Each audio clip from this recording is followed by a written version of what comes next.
Kehidupan masyarakat Jawa kuno selalu berdampingan dengan alam, di mana meyakini bahwa alam memiliki kekuatan.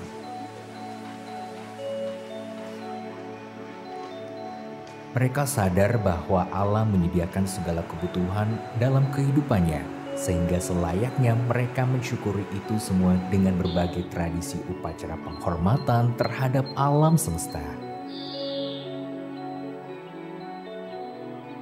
Masyarakat Jawa sebagian besar di masanya adalah penganut agama Hindu, di mana menempatkan gunung-gunung tinggi adalah tempat bersemayam para dewa yang disucikan. Merapi adalah salah satunya.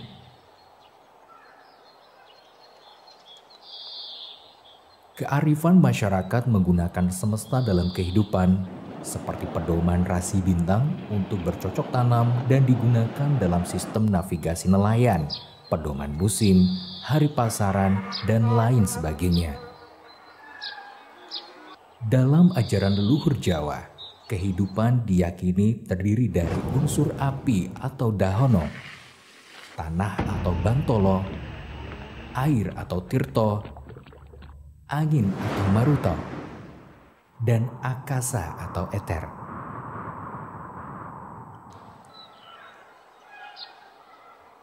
Inti keberadaan Yogyakarta adalah bentang ruang memanjang dari utara ke selatan dan diapit beberapa sungai, yakni Sungai Code dan Winongo di ring pertama, Sungai Gajah Wong dan Bedok di ring kedua, dan Sungai Opak dan Progo di ring ketiga.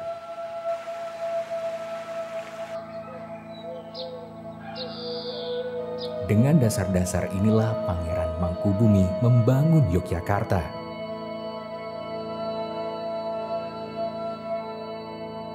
Menempatkan keraton Yogyakarta di antara Gunung Merapi dan Laut Selatan bukan kebetulan semata.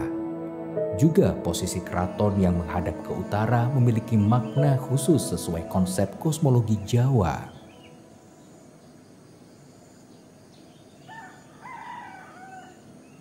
Pusat alam semesta atau makrokosmos yang digambarkan sebagai Gunung Meru kemudian disejajarkan dengan raja dan kerajaannya atau mikrokosmos, yang dalam topik ini adalah Sri Sultan dan Keraton Yogyakarta.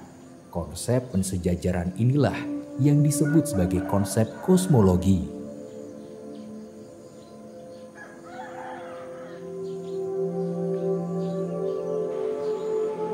Yogyakarta dibangun bukan sekedar mempertimbangkan aspek fungsional saja, melainkan juga memperhatikan aspek filosofi tata alam semesta atau alam dan manusia.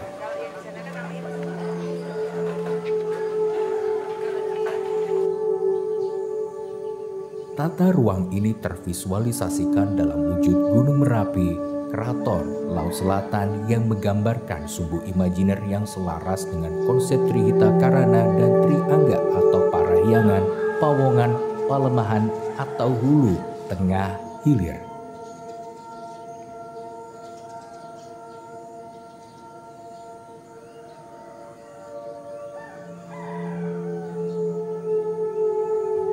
Secara simbolis, sumbu imajiner ini melambangkan keselarasan dan keseimbangan hubungan manusia dengan Tuhannya atau hablum minallah.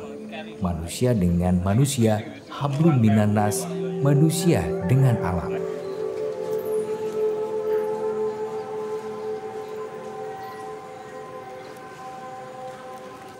Semua komponen keselarasan ini berada pada satu gambaran sumbu kelanggengan. Secara khusus masing-masing bagian dapat dijelaskan seperti berikut.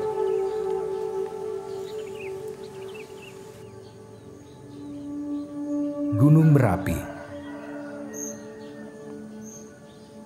Manusia yang telah mencapai kasempurnaning ngaurip atau kesempurnaan hidup inilah yang menjadi manusia sejati, manusia yang mempunyai pancaran rohani yang kukuh dan tidak tergoyahkan dengan godaan-godaan duniawi.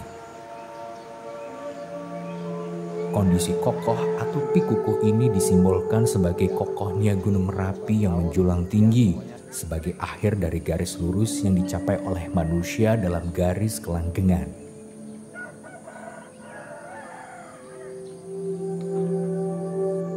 Karena Gunung Merapi diyakini oleh masyarakat Yogyakarta sebagai tempat roh-roh suci yang hidup di alam kelanggengan, maka Gunung Merapi mempunyai arti yang istimewa bagi masyarakat Yogyakarta. Pada hari-hari besar tertentu di Gunung Merapi dilaksanakan upacara-upacara ritual. Hal yang sama juga dilaksanakan di Laut Selatan. Dalam kepercayaan Jawa, gunung seringkali dilambangkan sebagai kekuatan laki-laki atau ayah, dan laut dilambangkan sebagai kekuatan perempuan atau ibu.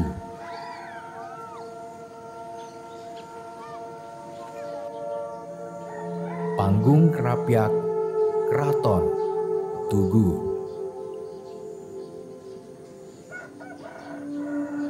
Panggung Krapyak, pertemuan antara wiji atau benih yang digambarkan antara panggung krapyak atau yoni dengan tugu palputih atau lingga, melambangkan proses kelahiran manusia atau sang kaning dumadi yang tumbuh dan berkembang hingga menjadi manusia dewasa, berumah tangga, mengandung, dan kemudian melahirkan anak.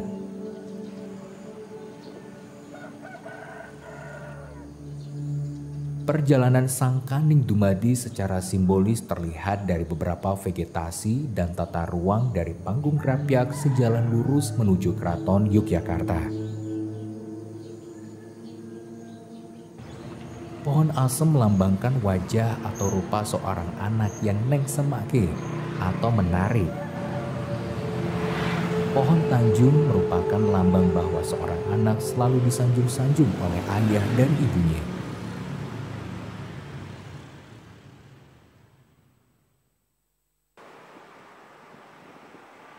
Tugu Palputih. Sebaliknya dari Tugu Palputih menuju Keraton Yogyakarta melambangkan jalan kesempurnaan manusia kembali menuju kepada sang penciptanya atau Paraning Dumadi.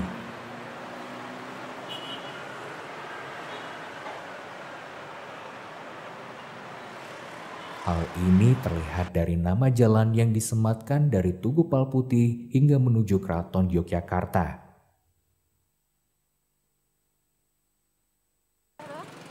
Jalan Margo Utomo. Secara etimologis, kata Margo Utomo berasal dari kata margo atau margi atau mergi yang berarti jalan, sedangkan utomo berarti utama. Margo Utomo berarti jalan keutamaan. Jalan Malioboro. Malioboro berasal dari kata Malio yang berarti jadilah wali. Boro yang berasal dari kata humboro atau mengembara. Jadi makna Malioboro secara etimologis adalah jadilah wali yang mengembara. Jalan Margomulyo. Kata Margomulyo berasal dari kata margo yang berarti jalan, sedangkan mulyo berarti kemuliaan. Secara etimologis, Margomulyo berarti jalan kemuliaan.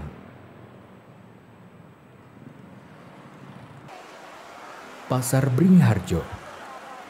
Pasar Bringharjo juga bermakna simbolis dalam perjalanan tujuan akhir hidup manusia atau Paraning Dumadi, yaitu sebagai simbol godaan duniawi seperti kekayaan, harta, dan wanita.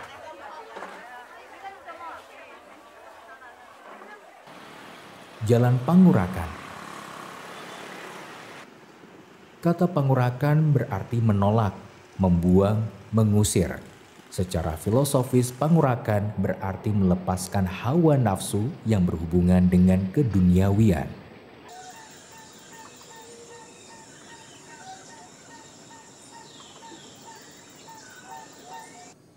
Keraton Yogyakarta. Sedangkan Keraton Yogyakarta yang berada di tengah menggambarkan kehidupan manusia yang telah mapan hingga dewasa dan kehidupan langgeng setelah kematian, yang disimbolkan dengan lampu Kyai Wiji di Gedong Proboyekso yang tidak pernah padam. Keraton Yogyakarta menjadi pancer atau sumber kehidupan masyarakat Yogyakarta. Keraton adalah lambang struktur manusia dengan segala konsep kesadaran sangkan paraning dumadi, sedulur papat limo pancer, kiblat papat limo pancer, jalmo limpat seperapat tamak. Laut Selatan Segoro Kidul.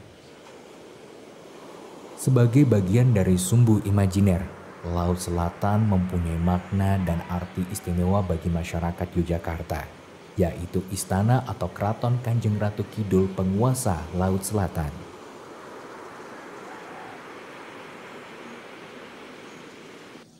Legenda mengenai Ratu Kidul ini dimulai pada saat pertemuan antara Panembahan Senopati dengan Ratu Kidul. Segoro Kidul secara kosmologis merupakan gambaran dinamika masyarakat yang selalu bergerak dan berubah seperti ombak lautan.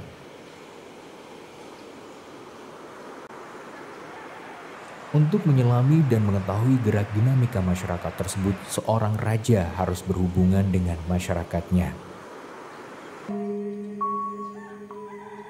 Hal ini dilambangkan dengan bentuk persatuan atau perkawinan antara raja dengan masyarakatnya yang dilambangkan dengan seorang wanita yang cantik jelita. Hal ini dapat dilihat dari peristiwa-peristiwa spiritual yang selalu dilaksanakan, baik oleh kalangan kerabat keraton maupun oleh masyarakat umum di sekitar pantai selatan, khususnya di wilayah Parangtritis dan Parangkusumo. Secara mistis bagi sebagian masyarakat hal ini dianggap merupakan sikap ngabekti terhadap kerajaan Laut Selatan yang diperintahkan oleh Ratu Kidul. Tetapi secara simbolik sesungguhnya peristiwa ini merupakan peringatan bagi seorang raja untuk dapat selalu memberi kepada rakyatnya dengan melarung sebagian miliknya sebagai simbolnya. Pembersihan harta benda dari ketidaksucian duniawi.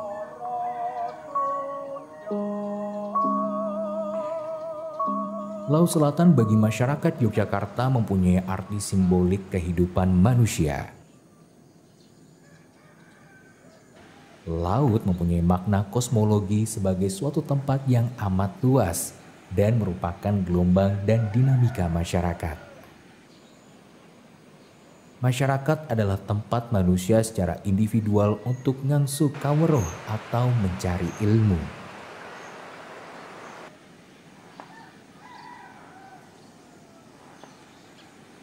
Kedekatan Pangeran Mangkubumi yang juga sebagai raja pertama Yogyakarta dengan rakyatnya menjadikan beliau mampu menerjemahkan apa yang menjadi keinginan rakyat dalam membangun sebuah keraton.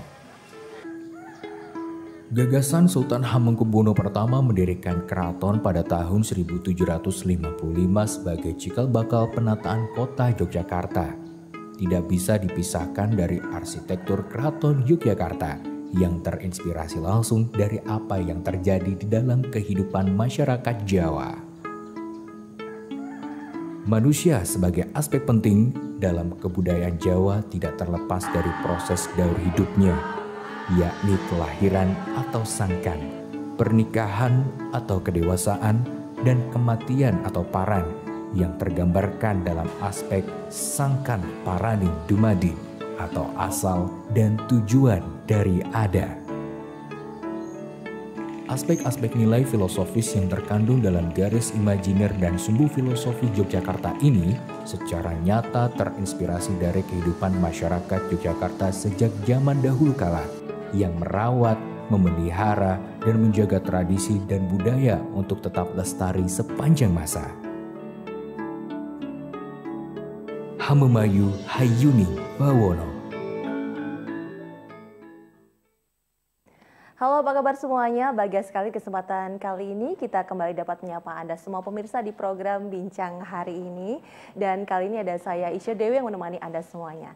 Nah pemirsa, telah kita ketahui bersama bahwa dalam sidang luar biasa ke-45 Komite Warisan Dunia di Riyadh, Arab Saudi yang berlangsung 10 hingga 25 September 2023 yang lalu telah menetapkan Sumbu Filosofi sebagai World Heritage atau Warisan Dunia. Dan untuk itu, kesempatan kali ini kita akan ngobrol-ngobrol bersama dengan tamu kami. Ada 3 tamu spesial yang kami hadirkan dengan tema pengesahan Sumbu Filosofi jadi Warisan Budaya Dunia. Kami bersama dengan Ketua Komisi A DPRD Daerah Istimewa Yogyakarta, Bapak Eko Suwanto. Selamat, apa kabar Bapak di kesempatan kali ini? Alhamdulillah. Assalamualaikum warahmatullahi wabarakatuh. Waalaikumsalam warahmatullahi wabarakatuh. Sehat ya? Alhamdulillah. Rutinitas ini tetap padat merayap ya? Jadi,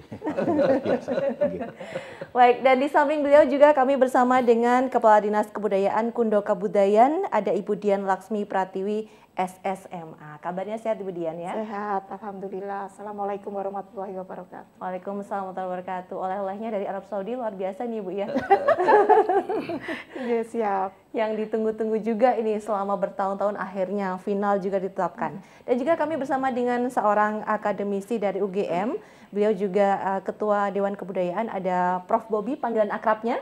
Lengkapnya Profesor Insinyur Bakti Setiawan MA PhD. Apa kabar Prof. Bobi? Alhamdulillah sehat, semangat selalu. Semangat ya. Ada jadwal untuk ini running lagi nih dalam waktu dekat? Oh, sebentar lagi malah buroran. Bentar lagi ya. Ya, Pak udah daftar terus pokoknya. Nanti lari dengan tema heritage perlu diangkat juga ya Prof ya. Oh, penting ya. Besok itu akan muter-muter di Di kawasan Sumbu Filosofi ini menarik ya.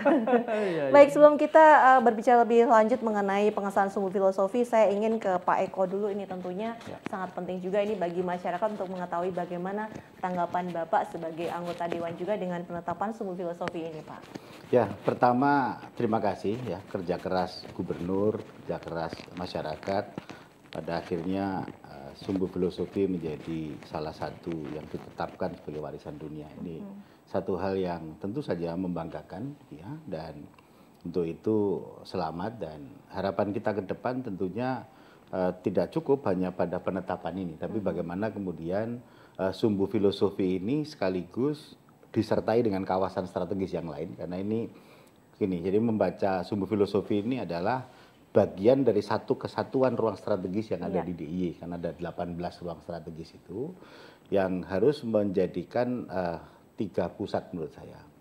Yang pertama adalah pusat pengembangan kebudayaan itu sendiri, jadi Sumbu Filosofi, kemudian Keraton, Kota Gede, dan berbagai kawasan strategis yang lain, itu harus menjadi pusat pengembangan kebudayaan. Dan alhamdulillah kemarin di Perda RT RW juga sudah kita tetapkan sebagai kawasan strategis ya. Yang tidak saja sebagai pusat kebudayaan tapi juga pusat pendidikan. Harapan kita ke depan para mahasiswa yang sekolah di Jogja, pelajar di Jogja, Sumbu Filosofi dan berbagai kawasan strategis ini bisa untuk belajar, bisa untuk riset, berbagai penelitian yang tentu saja ilmiah yang akan bermanfaat bagi kita ke depan. Nah yang kedua, juga menjadi pusat pertumbuhan ekonomi rakyat. Jadi Sumbu Filosofi dan berbagai kawasan strategis ini harus dijamin oleh pemerintah daerah jadi pusat tumbuhnya ekonomi rakyat. Bukan yang konglomerasi, bukan yang apa namanya, bukan berarti kita ini anti investasi yang gede, tidak. Tapi memang selama ini kan Sumbu Filosofi ini kan menghidupi rakyat gitu ya. Kemudian yang ketiga menjadi pusat rekreasi ya bagi warga kita, mengingat di Jogja ini kan kita sangat terbatas dengan ruang terbuka hijau ya. Di kota Jogja ini cari tempat nongkrong aja udah susah, yang apa namanya, yang tidak berbayar, yang oksigennya bagus ya. Maka selain menjadi 3 pusat tadi, kami harap juga Bu Dian nanti coba diskusi dengan kota Jogja. Daya dukung instalasi sampah ini juga penting. Jadi berbagai kawasan strategis ini harus dijamin bersih dari sampah yang berserakan, apalagi ini menjelang musim penghujan. Jadi nanti kerjasama dengan Pak Profesor Bobi, kan di kampus kan banyak ahlinya gitu ya, banyak yang expert untuk kemudian menjadikan Sumbu Filosofi ini 3 pusat tadi. Jadi selamat dan matur nuwun kerja keras Mbak Dian menghasilkan sesuatu yang sangat membanggakan masyarakat lah gitu.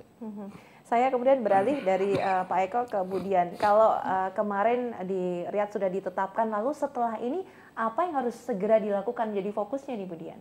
Ya, jadi setelah kemarin penetapan di tanggal 18 September, memang ada tahapan-tahapan yang memang sudah kita siapkan untuk ke depan. Tapi mungkin saya flashback sebentar gitu ya, untuk jadi mungkin ada beberapa salah persepsi gitu di masyarakat, juga mungkin karena informasi-informasi yang belum spot. Jadi sebenarnya apa yang kita lakukan terhadap pengelolaan di kawasan Sumbu Filosofi itu sudah dirancang sebelum penetapan. Dan apa yang sudah kita rancang itu memang sudah dilakukan sebelum penetapan. Jadi yang kemudian masuk di dalam dokumen rencana pengelolaan setelah penetapan Juk Ngopo itu sebenarnya menjadi bagian kerja yang terintegrasi jauh sebelum penetapan. Nah, setelah penetapan ini maka kita akan kembali menguatkan komitmen terhadap rencana pengelolaan yang memang sudah dipegang oleh UNESCO. Jadi rencana pengelolaan itu pada dasarnya adalah janji kita kepada dunia bahwa kita mampu menjaga, menjamin kelestarian nilai-nilai universal yang luar biasa itu dengan kemampuan-kemampuan mengatasi faktor-faktor yang mungkin nanti akan menjadi ancaman. Nah, itulah isi di dalam dokumen rencana pengelolaan. Sehingga kami di Pemda DIY, kami seperti mendapatkan spirit dan energi baru, sama seperti yang tadi disampaikan oleh Pak Eko, kami berharap bahwa dengan status ini, kita memiliki satu tools, instrumen yang jauh lebih kuat lagi, menjadi ruang pembelajaran bersama, dan sekaligus ini akan menarik sinergi pada kawasan-kawasan heritage di sekitarnya.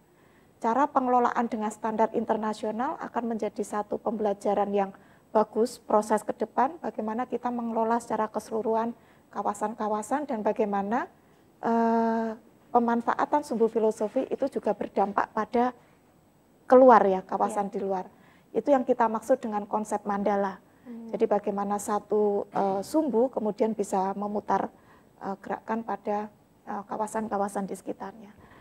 Nah, apa yang akan kami lakukan itu sebenarnya sudah ada rinciannya. Jadi mungkin teman-teman, sobat budaya dimanapun berada bisa cek di jogjaworldheritage.com. Itu satu website yang memang kami siapkan di mana masyarakat bebas mengakses. Apa sih sebenarnya yang diusulkan, dokumennya kayak apa, rencana ke depan seperti apa, siapa yang akan melakukan, dengan cara apa, itu secara makro sudah kita siapkan di sana. Hanya memang perlu penyesuaian tata kelola karena itu kita siapkan sebelum penetapan dan tentu saja penyesuaian dengan kemampuan pemerintah untuk mengeksekusi. Tetapi prinsip kita akan melakukan gerakan satu aksi Sumbu Filosofi Budaya Jogja Mendunia yang kita singkat dengan Sisufi Jogja. Gitu. Ya. Kok singkatannya bisa pas gitu ya, Bu? Ya, memang sebelumnya sudah kita rancang ya. Kita harus punya mimpi dan kita alhamdulillah satu mimpi sudah terlampaui, tapi sebenarnya perjuangan kita dimulai dari sini karena Argo sudah berjalan. Ya, betul. Begitu dia menjadi status maka pelaporan kita sudah akan rutin. Sehingga tahapan-tahapan ke depan ini bagaimana kita mampu menjaga kepercayaan yang diberikan oleh dunia kepada kita, tapi yang jauh lebih penting adalah bukan semata-mata status. Jadi kalau Pak Gub selalu menyampaikan status itu bonus, tetapi jauh di atas status itu adalah bagaimana dengan warisan dunia ini kita mampu menjamin kelestarian nilai-nilai keistimewaan Yogyakarta sekarang dan ke depan. Itu yang jauh lebih penting. Poinnya itu yang lebih penting gitu ya. Nanti juga kita perlu mengetahui bagaimana opini ataupun pendapat dari Prof. Bobi nih terkait sebagai seorang akademisi. Kenapa sih kemudian UNESCO ini menetapkan Sumbu Filosofi ini sebagai warisan dunia? Tapi pastikan Anda terus bersama dengan kami tentunya di Bincang hari ini masih akan membahas mengenai pengesahan Sumbu Filosofi menjadi warisan budaya dunia. Kira-kira seperti apa tanggapan dari Prof. Bobi? Kami akan kembali untuk Anda sesaat lagi.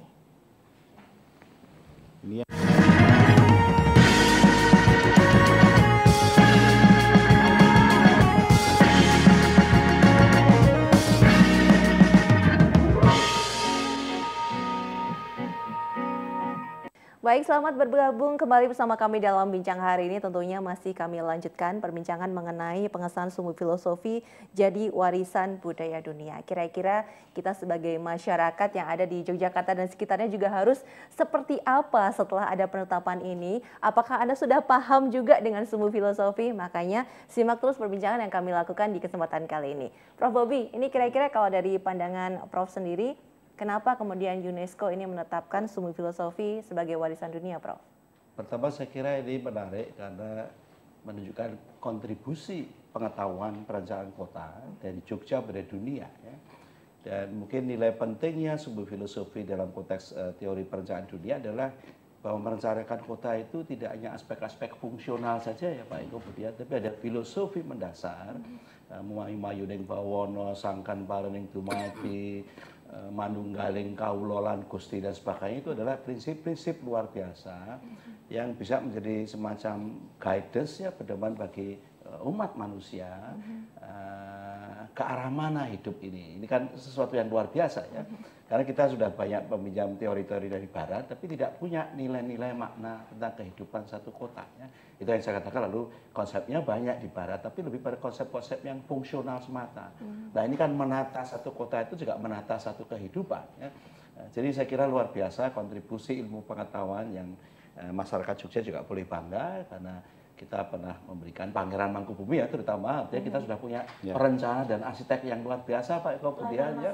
1755 itu sudah punya itu ya. Visioner sekali ya. Visioner sekali ya. Termasuk kalau sekarang kita bisa mau membangun IKN ya, dengan konsep-konsep barat, forest, city, smart city dan sebagainya.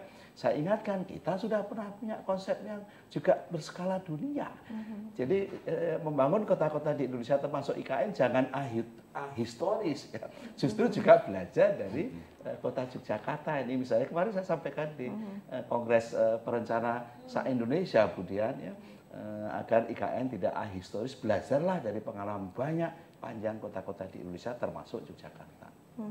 Oke, Pak Eko, ini kalau kita lihat kan dengan penetapan Sumbu Filosofi ini tentunya akan ke depan akan memberikan banyak sekali hal baru gitu yang akan muncul di masyarakat dan sekitarnya, terutama dari sisi pariwisata ya, kemudian juga pengembangan kebudayaan, perekonomian terutama. Ini kira-kira kalau dari pandangan Pak Eko sendiri, ini masyarakat harus bersiap-siap apa sih Pak sekarang ini? Ya, jadi Sumbu Filosofi seperti juga kawasan strategis yang lain, ini kan semesta. Di situ ada manusianya, di situ ada udaranya, di situ ada airnya, di situ ada pergaulan hidup dan seterusnya. Maka PR besarnya itu adalah bagaimana kemudian memastikan di atas di atas dan di tengah-tengah Sumbu Filosofi itu seluruh masyarakatnya bahagia. Di situ tidak boleh ada stunting, di situ tidak boleh ada pengelolaan sampah yang buruk, gitu ya, kira-kira begitu. Sehingga ini menjadi tantangan yang besar dan harapan kita memang Pemda punya roadmap, ya, punya rencana jangka menengah, jangka panjang terhadap Sumbu Filosofi ini, agar kemudian ketika menjadi menjadi rumah bagi warga Jogja sendiri, ini menjadi rumah yang nyaman, rumah yang tidak ada kemiskinan, tidak ada pengangguran, tidak ada klitih, kira-kira gitu. Jadi kita ini kan pernah dihadapkan ada peristiwa klitih persis di titik nol, gitu ya. Yang itu ada di dalam kamar Sumbu Filosofi. Ini hal-hal yang saya kira ke depan menjadi tantangan tersendiri dan tentunya Pemda juga tidak sendirian. Ini butuh dukungan dari masyarakat, butuh dukungan dari swasta juga untuk sama-sama merawat dan kemudian memberdayakan semua ini. Nah, terkait dengan wisata, Jogja ini alhamdulillah makanannya enak, kulinernya enak dan murah. Warganya ramah. Warganya ramah, pantainya bagus-bagus, gunungnya bagus gitu ya. Sehingga setiap akhir pekan ini selalu jadi tujuan. Nggak kebayang besok kalau jalan tol sampai di Kalasan gitu ya. Ini kan jadi numpuk semua di kota Jogja, termasuk di tengah-tengah Sumbu Filosofi itu. Maka harus ada desain transportasi yang menurut saya juga mendukung gitu ya, mendukung keberadaan Sumbu Filosofi yang jadi warisan dunia ini, gitu ya. Sekarang ini kan kualitas udara di kota dan kualitas air di kota itu kan nggak bagus. Sehingga harapan saya Bu Dian nanti bisa duduk bareng dengan dinas terkait untuk penanaman pohon atau tanaman yang cocok di tengah-tengah Sumbu Filosofi itu apa, agar suhunya turun.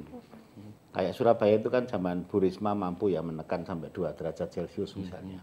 Nah, kualitas air di kota Jogja juga kan nggak bagus, sehingga memang PR-nya masih banyak, tapi percayalah seperti juga kemarin mencita-citakan sumbu filosofi itu kan juga bukan hal yang mudah, tapi kan bisa dicapai. Saya kira intinya itu butuh kerjasama, butuh kolaborasi antara pemerintah, masyarakat, juga swasta, dan tentunya dukungan knowledge dari perguruan tinggi untuk bagaimana secara ilmiah, secara mudah, secara terjangkau, agar ini bisa terawat sepanjang masa, kira-kira gitu.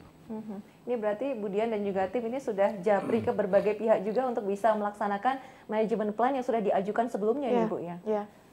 Ya, jadi memang malah kami sebelum berangkat sidang itu sudah cukup banyak berkoordinasi, karena apa yang kami lakukan itu akan menjadi salah satu bukti di sidang nanti, sehingga kalau mungkin teman-teman menyaksikan mengapa sidang Jogja itu kok mulus seperti jalan tol gitu ya, tanpa sanggahan, tanpa bantahan, karena memang 7 rekomendasi yang menjadi penilaian ICOMOS waktu itu, yang menjadi rekom untuk UNESCO itu semua sudah bisa kita buktikan, itu kita tindak lanjuti semua. Nah, itu yang kemudian kita sampaikan kepada negara komite, negara penilai itu ada 21 negara, di checklist, oke, berarti everything is fine gitu. Nah, alhamdulillah yang usulan dari Indonesia itu kemudian tanpa sepakat gitu ya, semua mufakat untuk inscribe, untuk ditetapkan. Nah, tentu saja setelah kita pulang itu tidak perlu ganti hari, begitu nyampe itu besok itu kami sudah pagi hari sudah melaporkan ke Pak Gub. Kemudian langkah apa yang kita lakukan berikutnya sudah maraton dengan beberapa stakeholders. Kemudian kami klaster, karena urusan warisan dunia itu sebenarnya bukan masalah heritage atau nilai semata, tetapi seperti tadi disampaikan Prof. Bobi, itu adalah masalah kehidupan. Sehingga banyak sektor yang harus kami kondisikan, karena kami harus mampu mengatasi tekanan-tekanan terhadap potensi-potensi yang akan mengganggu nilai-nilai penting itu. Jadi tekanan pembangunan, tekanan lingkungan, kemudian kebencanaan, kemudian tekanan pariwisata yang harusnya berkelanjutan, dan pemberdayaan masyarakat. Nah, ini kemudian kami klaster kepada OPD-OPD yang memiliki karakter itu. Jadi ada sektor perencanaan, ada sektor infrastruktur, ada sektor ekonomi perdagangan, ada sektor pariwisata kebudayaan, dan juga ada sektor ketentraman dan ketertiban umum. Itu mulai dari Bapeda sampai Paniradio, mulai dari PU sampai Dishub sampai DLH, kemudian pariwisata kebudayaan, kemudian sampai ke Satpol PP, BPBD, dan juga ketertiban. Jadi ya memang handle-nya kota, meskipun nilai dan heritage. Baik, semakin menarik pembincangannya, tentunya kami akan kembali lagi untuk Anda, masih ada segmen berikutnya, jadi Anda jangan kemana-mana.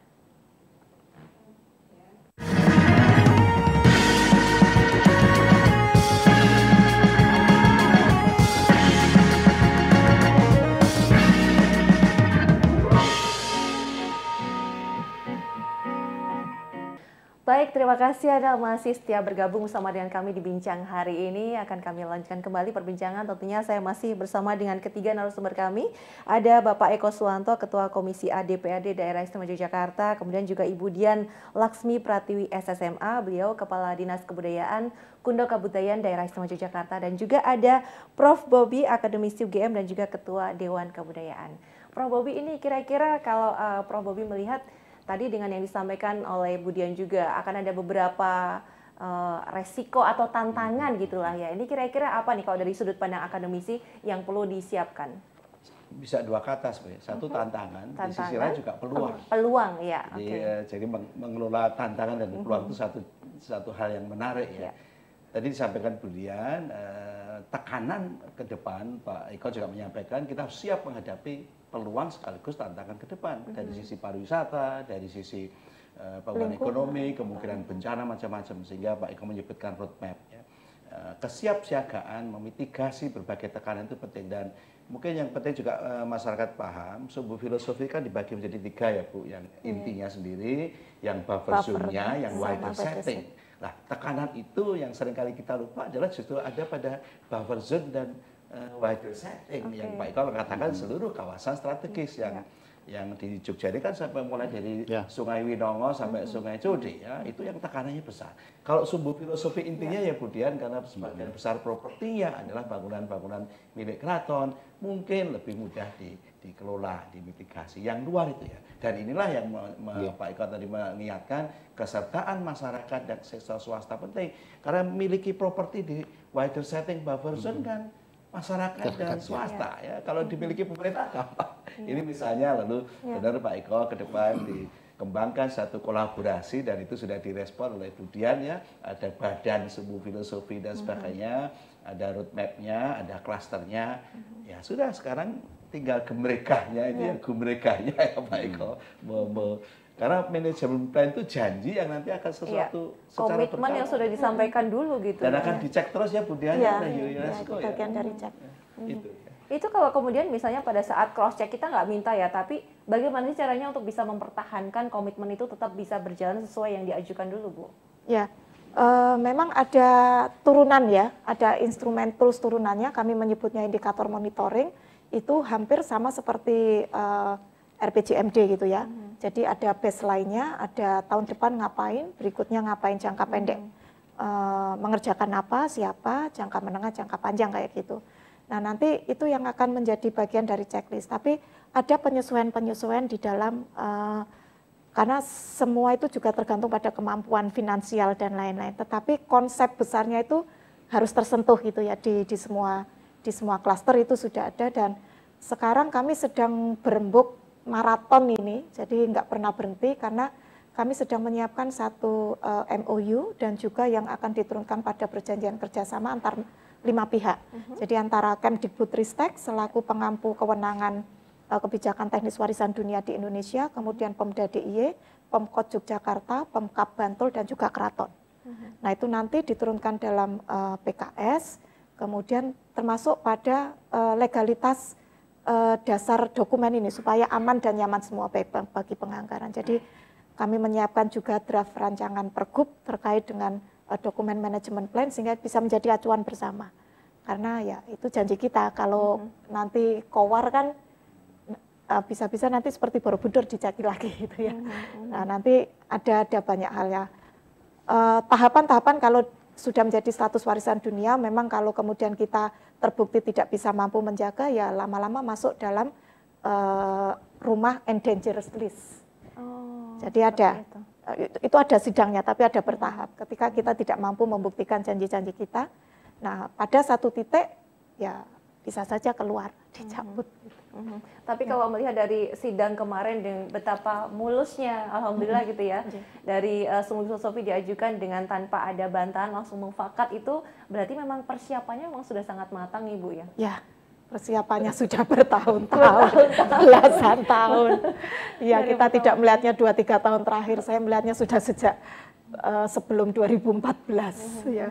Oke, baik. Pak Eko, kalau melihat peluang ini ke depan nih, jadi fokusnya bisa ke hal yang apa dulu nih Pak yang menjadi yang utama? Gini, jadi sumbu filosofi ini kan semesta. Di dalamnya ada manusia, ada alam semesta di situ. Maka tugas utama kita ini, Pemda DPD itu kan membahagiakan yang di atas sumbu filosofi. Membahagiakan yang di sekitar sumbu filosofi. Maka apa yang harus dikerjakan? Ya kita fokus pada penyempurnaan kualitas SDM. Di situ nggak boleh ada stunting, di situ nggak boleh ada pengangguran, tidak boleh ada berbagai kejahatan jalanan, tidak boleh. Nah, yang tidak boleh lupa juga Mbak Dian itu adalah mitigasi bencana. Jadi Jogja ini kan hidup di atas 12 potensi bencana. Ada gempa, ada angin lesus, ada macam-macam. Sehingga sumbu filosofi pun harus kuat dari sisi mitigasi bencana. Baik dari sisi infrastrukturnya maupun dari SDM yang ada di tengah-tengahnya. Maka harapan kita ke depan, karena kemarin baru saja ditetapkan, tentunya belum bisa evaluasi, belum bisa. Kita beri kesempatan dulu Pemda untuk bekerja dulu lah. Nanti kalau sudah 2 tahun, 3 tahun baru kita diskusi lagi. Ini biarkan sesuai dengan roadmapnya Pemda. Cuma memang kita pesan sebagai pusat pengembangan kebudayaan, sebagai pusat pendidikan, sebagai pusat perekonomian rakyat. Ini tujuan utama kita dari sumbu filosofi yang ditetapkan dunia ini adalah rakyat Jogja yang bahagia, rakyat Jogja yang happy, kira-kira gitulah. Oke, yang happy, yang bahagia karena kita memiliki nilai-nilai universal yang sudah diakui oleh dunia gitu ya. Dan harus punya manfaat bagi masyarakat gitu ya. Ya. Baik, dan demikian pemirsa perbincangan kita di Bincang hari ini. Nggak terasa ya waktu berjalan begitu cepatnya, banyak yang masih ingin diobrolkan. Namun mungkin nanti bisa kita buat episode berikutnya, Pak Eko, Prof. Bobby dan juga Bu Dian ya. Banyak isu-isu yang bisa dan Ya. harus didiskusikan. Harus Ya. Boleh juga nanti ya. talk show-nya misalnya di tengah-tengah sumbu inti. Siap. Nanti di samping. Nanti Siap. sekali waktu kita lihat sumbu filosofi dari pinggir kali yang ada. Iya, Nanti kan kita kan bisa jujur melihat fakta yang ada. Siap, ini sudah ACC dari Tapi Pak Eko selamat berarti ya. Bu Dian, Pak Gubernur. Saya ikut Selamat yang tadi syuting yang di pinggir kali tadi. Ya, segera kita bungkus kalau gitu ya. Baik pemirsa, sekali lagi terima kasih Anda telah bergabung sama dengan kami dan terima kasih kepada ketiga narasumber kami, Bu Dian, Pak Eko dan juga Prof. Bobby meluangkan waktu di kesempatan kali ini. Tentunya kita bersama tidak bisa berhenti di sini ya. Sumbu filosofi sudah diakui sebagai warisan dunia. Kita di Jakarta jangan diam aja. Saya Isha Dewi, sampai bertemu dalam Bincang hari ini berikutnya. Sampai jumpa.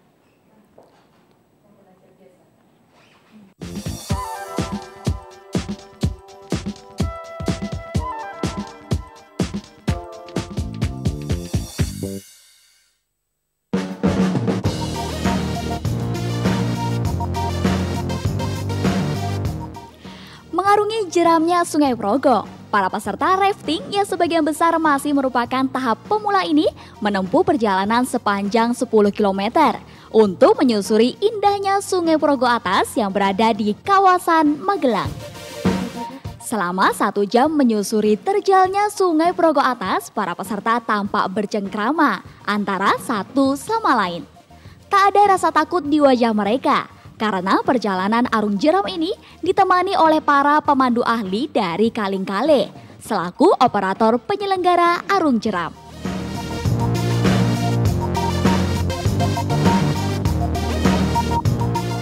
Sebanyak 8 perahu karet dan 1 perahu kayak yang ditumpangi tim rescue siap mengarungi Sungai Progo Atas, yang tingkat kesulitannya masih berada pada grade 2 dan 3.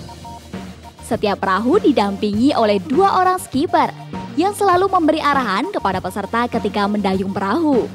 Selain bertugas memandu, para skipper juga tak jarang berbuat usil dengan menceburkan peserta ke dalam air. Suasana menjadi semakin akrab ketika peserta yang tercebur kemudian menarik peserta lain untuk masuk ke dalam air.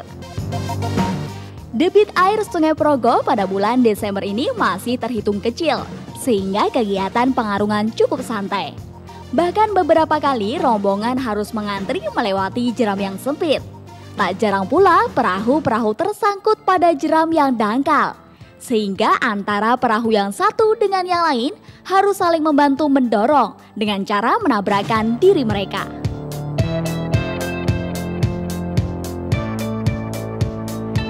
Sungai Progo Atas memiliki maskot yang dikenal dengan sebutan jeram es. Dinding bebatuan besar mendominasi jeram es ini. Selain itu, aliran airnya sangat deras sehingga dibutuhkan kewaspadaan yang ekstra.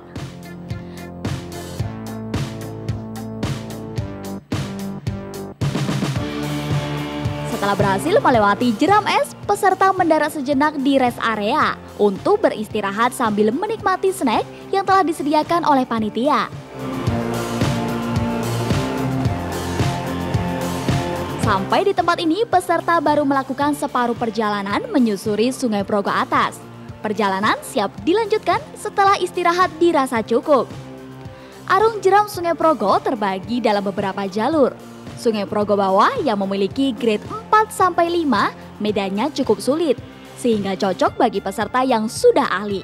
Sementara itu Sungai Progo Atas yang dimulai dari kawasan wisata Kiai Langgeng memiliki grade 2-3 dengan tingkat kesulitan menengah.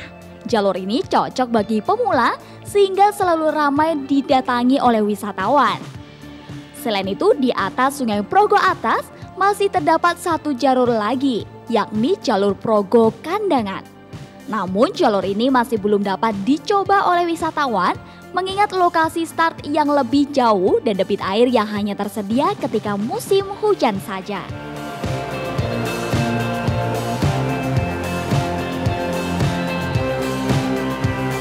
Setiap musim liburan, Sungai Progo selalu ramai pengunjung yang ingin berwisata menjajal adrenalin.